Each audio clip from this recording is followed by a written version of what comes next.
Hi School Street families, my name is Mrs. Troisi, and today I am going to be sharing one of my favorite stories with you for National Read to a Child Week. I'm a reading teacher here at School Street, so there is nothing better in my opinion than being able to read to our students and their families. Today I'm going to be reading a classic called The Giving Tree. And The Giving Tree is such a special book. It has such good lessons that we can learn from it. But a big one that I want to point out and talk to you about is using those two special words, thank you. I think we live in a time where we're just so rushed, and sometimes we don't realize how important it is to just stop and say thank you to those who do special things for us. So this book is really about gratitude and about making sure that we take the time to say thank you, because we might not always have that time. So while we read this book, I want you to think about who should be saying thank you.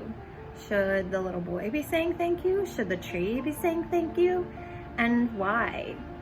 So think about it. Okay, let's get started with The Giving Tree.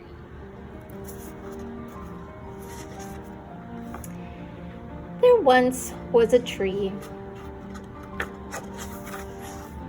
and she loved a little boy. Here's the little boy. And every day the boy would come.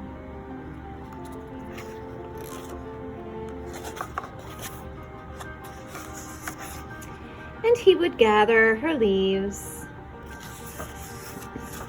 and make into crowns and play king of the forest. He would climb up her trunk. There he is, a little monkey.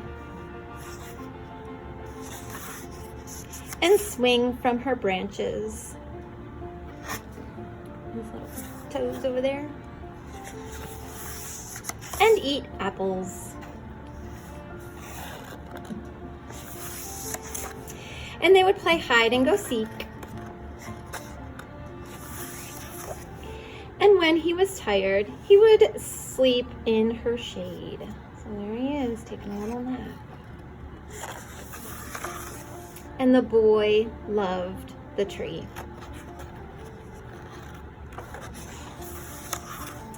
Very much. And the tree was happy. Look, he loved her so much, he put M-E plus T.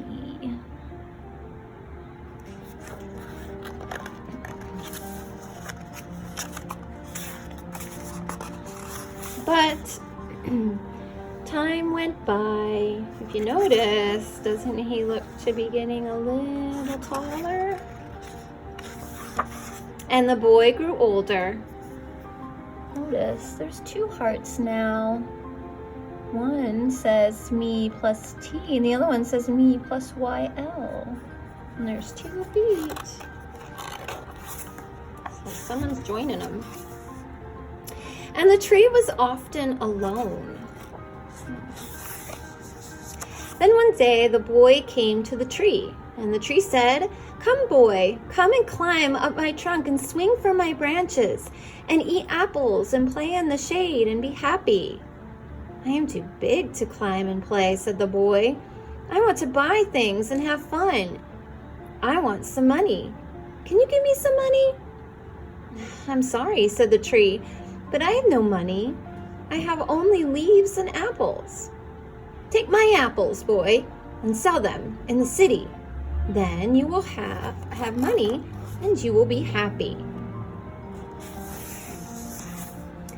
And so the boy climbed up the tree and gathered her apples and carried them away. And the tree was happy.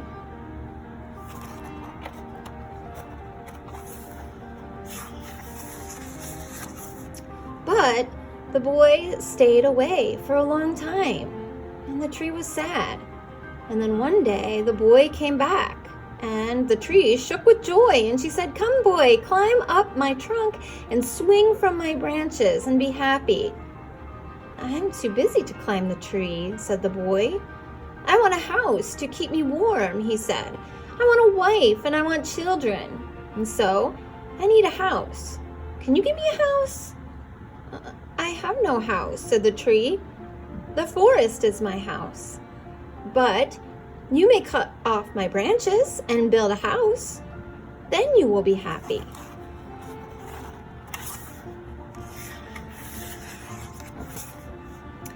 And so the boy cut off her branches and carried them away to build his house.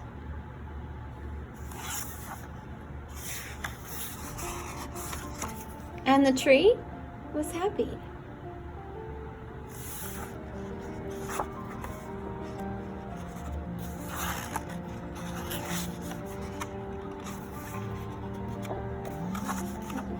Sorry.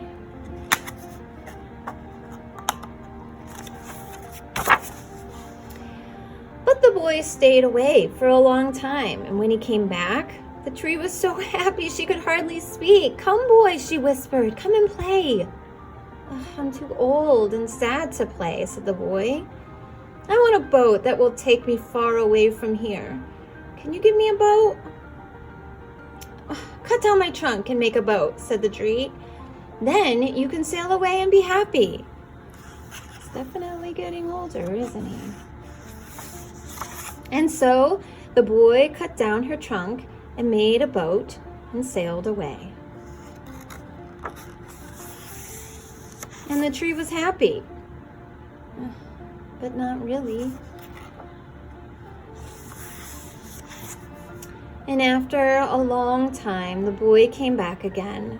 "I am sorry, boy," said the tree, "but I have nothing left to give you. My apples are gone." "My teeth are too weak for apples," said the boy. "Well, my branches are gone," said the tree. "You cannot swing from them." "I'm too old to swing on branches," said the boy. "Well, my trunk is gone," said the tree. "You cannot climb." "I'm too tired to climb," said the boy. "I'm sorry," sighed the tree. "I wish that I could give you something, but I have nothing left, and I'm just an old stump. I am sorry." "I don't need very much now," said the boy. "Just a quiet place to sit and rest. I'm very tired." "Well," said the tree, straightening herself up as much as she could. "Well, an old stump is good for sitting and resting. Come, boy, sit down and rest." And the boy did. And the tree was happy. The end. So the question I asked you in the beginning was, who should say thank you? Should the boy say thank you to the tree, or should the tree say thank you to the boy? Should they both? Could be a really good discussion to have with your other family members. I think they both could, though. If you are interested, and if you're the crafty family type, here is a project that you could do with your family. It's a little bent, but this is the family tree, my family tree. So it says the Troisi tree, and there's a handprint of each of my family members. And as I pasted them on my family trunk, I was able to think about all the things that I was thankful for. Each of my family members are so special to me and so unique that there were so many things that I could be thankful for, and that I could say thank you to each of them. And so that is definitely something that you could do as a family if you are interested in that. Otherwise, I really hope you enjoyed the giving tree this evening, and I will see you later. Enjoy the rest of your week.